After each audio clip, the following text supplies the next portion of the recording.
Assalamu alaikum friends, welcome to my YouTube channel Zealots. Today our topic is from 9th chemistry chapter 1 lecture number 9. Topic हमारा क्या है? Topic है हमारे पास molecular mass, formula mass, molecular mass और formula मास. अच्छा जी, molecular mass में आप देखें यहाँ पे मॉलिक्यूल से निकला है. मैस हम ऑलरेडी जानते हैं कि किसको कहते हैं कि एक चीज़ के अंदर उसकी कितनी मिकदार पाई जा रही है उसे हम कहते हैं मैस है. और मॉलिक्यूलर मैस यानी कि मॉलिक्यूल का मैस. मॉलिक्यूल कैसे बनता है? मॉलिक्यूल बनता है एटम्स प्लस एटम्स. एटम्स एक दूसरे के साथ मिलते हैं तो मॉलिक्यूल बनता है. एटम्स का जो मैस होगा उसको प्लस करेंगे तो हमारे पास आ जाएगा molecular mess. For example H2 एक मॉलिक्यूल है. इसके अंदर 2 हाइड्रोजन के एटम है, एक ऑक्सीजन का एटम है. तो हाइड्रोजन के एक एटम का मास होता है 1.0008 होता है. ठीक है. और यहाँ पे हमारे पास हाइड्रोजन के कितने एटम्स है? 2. तो 2 1 2 हो गया. ऑक्सीजन के एक एटम का मास होता है 16 प्लस 16 प्लस 2 18. तो हमारे पास वाटर का मास क्या आ गया? 18 AMU एटॉमिक मास यूनिट. ये हमने पढ़ा था जब हमने रिलेटिव एटॉमिक मास को डिस्कस किया था. वहाँ पे हमने पढ़ा था कि ये AMU कैसे आता है. तो वाटर का एटॉमिक मास हो गया 18. अब हमें मॉलिक्यूलर मास तो पता चल गया कि मॉलिक्यूल का जो मास है उसको हमने कहना है कि मॉलिक्यूलर मास है. तो लेकिन यहाँ पे एटम्स का एटॉमिक मास कहाँ से पता चला? ये हमें कैसे पता चला कि हाइड्रोजन का 1 है, ऑक्सीजन का 16 है? तो इसके लिए डिफरेंट एक्सपेरिमेंट्स किए जाते रहे हैं. साइंटिस्ट ने बहुत सारे एक्सपेरिमेंट्स किए हैं जहाँ से हमें पता चला कि ऑक्सीजन का मास और हाइड्रोजन का मास जो है वो क्या है. इसके अलावा साइंटिस्ट ने इसके लिए एक टेबल बनाया है जिसे हम पीरियोडिक टेबल कहते हैं. उस पीरियोडिक टेबल के अंदर सारे मैसेज बता दिए गए हैं. यहाँ पे मेरे पास ये पीरियोडिक टेबल है. यहाँ पे देखें आपको सारे मैसेज पता चल रहे हैं. जैसे इधर बोरॉन है, बोरॉन का मैस यहाँ पे इधर लिखा हुआ है साइड पे 10.81. आप यहाँ पे देख सकते हैं बोरॉन का मैस लिखा हुआ है 10.81. कार्बन है, कार्बन का मैस लिखा हुआ है 12.011 जिसको हम राउंड ऑफ करके तो हम सिर्फ 12 ले लेते हैं. नाइट्रोजन है, नाइट्रोजन का लिखा हुआ है 14 तो हम सिंपली कह देते हैं कि इसका मैस 14 है. ऑक्सीजन का मैस है 15. आगे फ्लोरीन है, फ्लोरीन का मैस है 18. तो ये जो पूरा टेबल है इस टेबल के थ्रू हमें पता चल जाता है कि हमने कैसे मैसेज को लेना है. अब मैं आपको कुछ और एग्जांपल्स दे देती हूँ, कुछ और मॉलिक्यूल्स का मॉलिक्यूलर मास फाइंड करके बताती हूँ. जैसे कार्बन डाइऑक्साइड. कार्बन डाइऑक्साइड में कार्बन का कितना है? 12 मास होता है कार्बन का. प्लस मॉलिक्यूलर मास जो है वो सारे उसके अंदर जितने भी एटम्स हैं उन सबके मैसेज को जमा करें तो फिर हमारे पास मॉलिक्यूलर मास आता है. सबका एडिशन हो तो मॉलिक्यूलर मास आता है. यहाँ पे भी हमने एडिशन कर लेना है. कार्बन 12, ऑक्सीजन 2 है. एक ऑक्सीजन का होता है 16. दूसरा ऑक्सीजन उसको हम 2 मल्टीप्लाई कर लेते हैं 2 के साथ. ठीक है. दूसरे ऑक्सीजन का भी आ गया 12 plus 16 2 32. 32 plus 12 is equal to 44 हमारे पास आ जाता है. तो 44 AMU कार्बन डाइऑक्साइड का मॉलिक्यूलर मास हो गया. इसके बाद आता है नाइट्रिक एसिड की तरफ. HNO3. HNO3 में हाइड्रोजन का 1 प्लस नाइट्रोजन का होता है 15. फिर ऑक्सीजन, ऑक्सीजन का कितना था? ऑक्सीजन का था 16. और लेकिन ऑक्सीजन के 3 एटम है. हाइड्रोजन का 1 है, नाइट्रोजन का 1 है. हम लोगों ने उनको सिंपली लिख दिया. लेकिन ऑक्सीजन के 3 एटम है तो 16 को मल्टीप्लाई करेंगे हम 3 के साथ.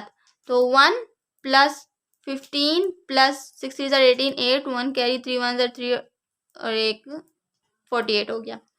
48 प्लस 15 प्लस 1 तो नाइट्रिक एसिड का मॉलिक्यूलर मास हमारे पास आता है 63 AMU. तो इस तरह से हमने इनके मॉलिक्यूलर मैसेज फाइंड करने हैं. नेक्स्ट आ जाते हैं फार्मूला मैस की तरफ. फार्मूला मैस किसको कहते हैं? हमने पढ़े थे फार्मूला यूनिट्स. लास्ट लेक्चर में जो हमारा पिछला लेक्चर था उसमें हमने पढ़े थे फार्मूला यूनिट्स. फार्मूला यूनिट्स क्या थे? लास्ट लेक्चर में डिस्कस किया था हमने. उन फार्मूला यूनिट्स का मैथ जब फाइंड करना है तो उसको कहेंगे फार्मूला मैथ। फार्मूला यूनिट्स के अंदर भी एटम्स होते हैं, फार्मूला यूनिट्स भी एटम्स से मिलके बनते हैं। तो उन एटम्स का इंडिविजुअल जो मैसेज होंगे उनको जब हम प्लस करेंगे तो हमारे पास फार्मूला मैथ आ जाएगा। और फार्मूला मैथ जो है वो सिर्फ आयोनिक कंपाउंड्स का होता है, molecular math molecular covalent compounds का, और फार्मूला मैथ आयोनिक कंपाउंड्स का। क्यों? क्योंकि फार्मूला यूनिट्स जो है वो तो सिर्फ आयोनिक कंपाउंड्स के अंदर होते हैं। इसमें एग्जाम्पल हमारे पास आ जाती है कैल्शियम कार्बोनेट की, CaCO3। कैसे फाइंड करेंगे? अब कैल्शियम एक एटम है, कार्बन एक एटम है और 3 एटम ऑक्सीजन के हैं। तो कैल्शियम का होता है 40, कैल्शियम का एटॉमिक मास है 40। क्योंकि हम एटम की बात करें इसलिए हम कह रहे हैं एटॉमिक मास। कैल्शियम एक एटम है, इसके मास की बात करें इसलिए हम एटॉमिक मास कह रहे हैं। कैल्शियम का एटॉमिक मास है 40, कार्बन का एटॉमिक मास कितना है 12, यहाँ पे भी हमने किया था। ऑक्सीजन का एटॉमिक मास कितना है 16, और 16 मल्टीप्लाई बाय 3 क्यों किया है? क्योंकि यहाँ पे ऑक्सीजन के 3 एटम्स मौजूद हैं। 40 + 12 + 16 3 आर 48। आंसर हमारे पास क्या आ गया? कैल्शियम कार्बोनेट का टोटल आ गया 100 AMU। तो कैल्शियम कार्बोनेट का हमारे पास फॉर्मूला मैथ क्या होता है 100 AMU। इसी तरह K2SO4 potassium sulphate. Potassium sulphate में पोटाशियम का एटॉमिक मास 39।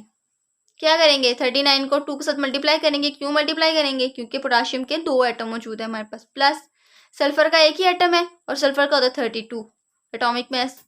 ऑक्सीजन के 4 एटम है और ऑक्सीजन के एक एटम का है 16। तो 4 का जब फाइंड करना होगा तो 4 के साथ मल्टीप्लाई कर देंगे। तो अब हमारे पास 39 2 78 आता है, प्लस 32 प्लस 16 4 64। इन सबको जब प्लस करते हैं तो आंसर आता है 174 AMU। तो पोटाशियम सल्फेट कैल्शियम कार्बोनेट का हमने यहाँ पे फॉर्मूला मैथ फाइंड कर लिया। एक और एग्जांपल जो बुक में दी गई है वो है NaCl की। NaCl sodium chloride table salt भी इसको कहते हैं हम।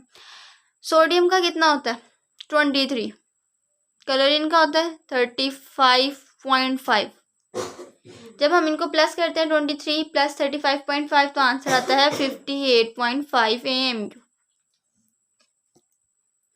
नेक्स्ट टॉपिक है हमारे पास केमिकल स्पीशीज़ का। केमिकल स्पीशीज़ यानी कि केमिस्ट्री में जो भी केमिकल टर्म्स यूज़ होती हैं उनके बारे में हमने पढ़ना है कि वो कौन कौन सी हैं, उन टर्म्स को क्यों यूज़ करते हैं, किन के लिए यूज़ करते हैं। तो केमिकल स्पीशीज़ जो हैं वो बड़ी सारी हैं। आयंस है हमारे पास, इसमें आ जाते हैं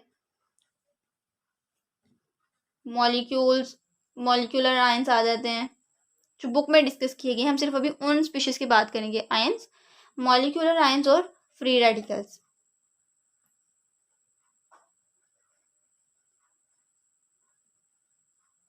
ठीक है जी। आयंस, अब हम पहले आयंस को लेके चलते हैं। आयन क्या होता है और आयन कब बनता है? आयन होता है कि जब एक न्यूट्रल एटम है, ठीक है, सपोज सोडियम है, न्यूट्रल एटम है, ये आयन कब बनेगा? ये आयन तब बनेगा जब ये एक इलेक्ट्रॉन अपना निकाल देगा।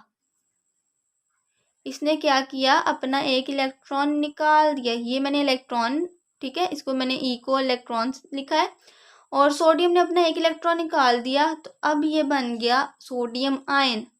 जब कोई अपना एक इलेक्ट्रॉन या एक से ज़्यादा इलेक्ट्रॉन निकालता है या फिर गेन करता है, हासिल करता है, जैसे क्लोरीन न्यूट्रल एटम था, इसने क्या किया? अपने साथ एक इलेक्ट्रॉन को मिलाया, अब ये बन गया Cl नेगेटिव। ठीक है, तो एक एटम लूज करके या एक एटम गेन करके ये बन गए आयंस। ज़रूरी नहीं है कि सिर्फ एक ही electron, sorry I said atoms, electrons, ज़रूरी नहीं है कि सिर्फ एक ही इलेक्ट्रॉन लूज हो या गेन हो तो आयन बनेगा।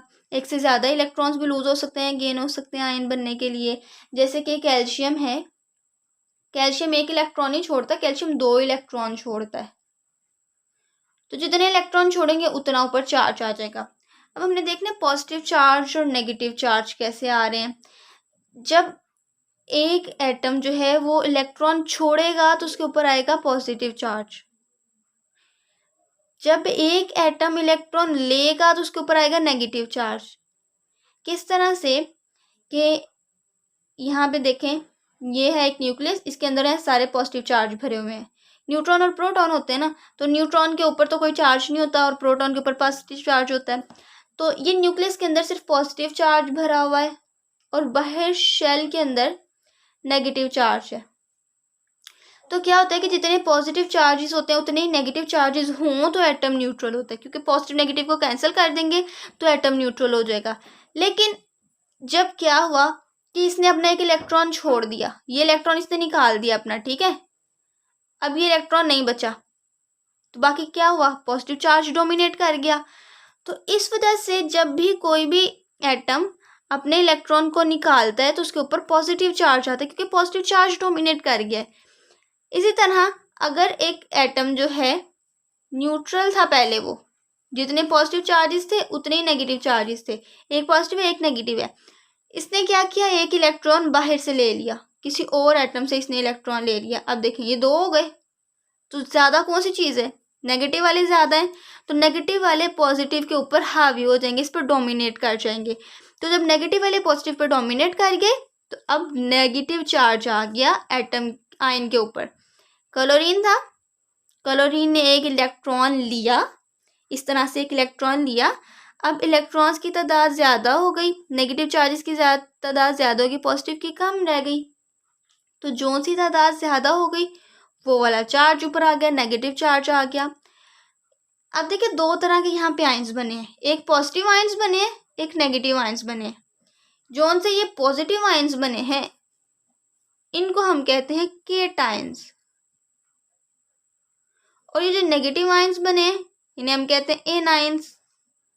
अब अक्सर औकात क्या होता है कि बच्चों को भूल जाता है एनायंस नेगेटिव चार्ज वाले थे या केटायंस थे नेगेटिव चार्ज वाले, तो इसको आप यहाँ से याद रख सकते हैं। एक सिर्फ एक हिंट है कि पॉइंट मैं आपको दे रही हूँ कि जैसे केटायन में कट से याद रख लें, कट किया एक इलेक्ट्रॉन निकाला, तो जहाँ पे हम एक इलेक्ट्रॉन कट करके निकालते हैं ना उसको कहते हैं केटायन, उससे बनने वाला जो आयन होता है उसको केटायन कहते हैं, ठीक है। एक इलेक्ट्रॉन को निकाल दिया कट करके, केटायन बन गया, और जब हम एक इलेक्ट्रॉन गेन करेंगे तो फिर बनेगा एनायन, ठीक है जी। इसी तरह हमारे पास इनकी और एग्जांपल्स भी हैं, जैसे कि हाइड्रोजन है। हाइड्रोजन क्या करता है, हाइड्रोजन अपना इलेक्ट्रॉन छोड़ेगा, एक इलेक्ट्रॉन छोड़ा तो बन गया H पॉजिटिव, एक इलेक्ट्रॉन छोड़ा है इसलिए +1 चार्ज आया है। ऑक्सीजन, ऑक्सीजन क्या करता है, 2 इलेक्ट्रॉन लेता है, 2 इलेक्ट्रॉन लेगा, तो अब क्या होगा, ये पता चल गया हमें किस पे नेगेटिव चार्ज आने, यहाँ से हमें पता चला, ठीक है, ये हमें पता चल गया कि ऑक्सीजन के ऊपर नेगेटिव चार्ज आना है, लेकिन कितना आना है, जितने इलेक्ट्रॉन लेगा, 2 इलेक्ट्रॉन लिए तो ऑक्सीजन के ऊपर 2 नेगेटिव चार्ज आ जाएगा। अब आ जाते हैं एटम्स और आयंस में डिफरेंस की तरफ। एटम्स, आयंस,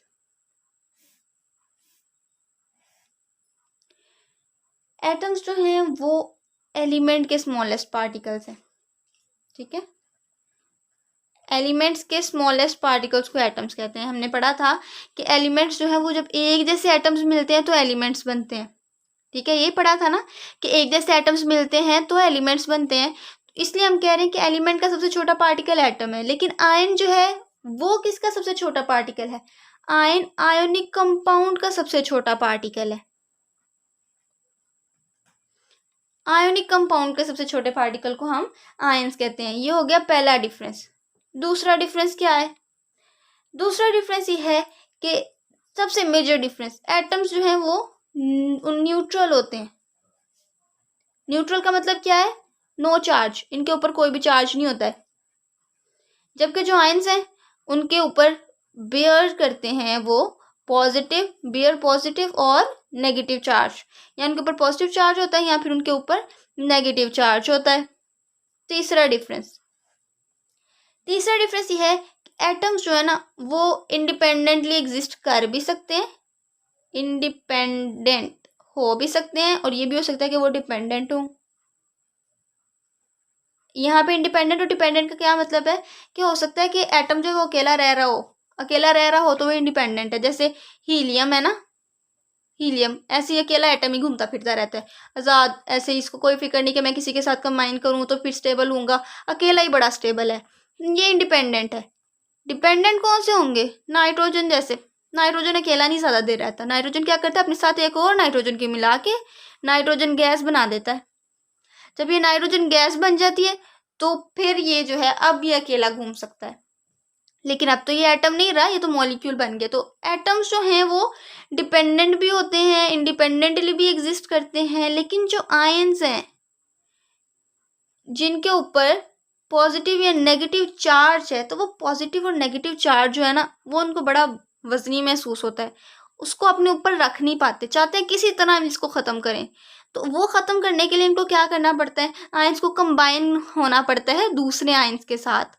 जैसे कि Na पॉजिटिव है, कहते हैं मैं किसी तरह इस पॉजिटिव को ख़त्म कर लूँ, कुछ कर लूँ पर ये पॉजिटिव ख़त्म हो जाए। इसको ख़त्म करने के लिए क्या करना पड़ेगा, इसको इतना ही ऑपोजिट चार्ज लाना पड़ेगा। पॉजिटिव है तो इसको इतना ही नेगेटिव लाना पड़ेगा। तो ये क्या करता है, सिंपली Cl नेगेटिव के साथ कंबाइन करता है, NaCl बना देता है। तो आयंस जो है वो इंडिपेंडेंटली एग्जिस्ट नहीं करते। आज का लेक्चर बस इधर तक ही था। हमने डिस्कस किन किन चीज़ों को किया, हमने मॉलिक्यूलर मैथ्स को डिस्कस किया, फार्मूला मैथ्स को डिस्कस किया। मॉलिक्यूलर मैथ्स जो था वो किनका मैथ्स था, मॉलिक्यूल्स का, और कैसे बनता है मॉलिक्यूलर मैथ्स, उनमें मौजूद एटम्स के सारे मैसेज को प्लस करते हैं तो मॉलिक्यूलर मैथ्स बनता है। फार्मूला मैथ्स कैसे बनता है, फार्मूला यूनिट के अंदर सारे एटम्स के मैसेज को प्लस करते हैं तो फार्मूला मैथ्स बनता है। ये दो चीज़ें पढ़ी, साथ में हमने इनकी सारी एग्जांपल्स की हैं, जो सारी एग्जांपल्स बुक में डिस्कस की हुई थी, हमने वो सारी एग्जांपल्स सॉल्व की। फिर हमने केमिकल स्पीशीज़ को स्टार्ट किया, इनमें से हमने आयंस देखा कि आयंस जो हैं वो क्या होते हैं, आयंस बनते कैसे, कितनी तरह के होते हैं, दो तरह के आयंस होते हैं, केटायंस होते हैं, एनायंस होते हैं। हिंट हमने देखा कि केटायंस को याद करने का हिंट क्या है, कैसे पता चलेगा कि हमने कैसे अपने जहन में रखना है कि ये केटायंस हैं और ये एनायंस हैं। फिर हमने एटम्स और आयंस में डिफरेंस किया। तो यहाँ तक अगर कोई भी क्वेश्चन है तो कमेंट सेक्शन में पूछिएगा, और अगले लेक्चर तक अपना ख्याल रखिएगा। इंशाल्लाह अगले लेक्चर में मुलाकात होगी। अल्लाह हाफिज़।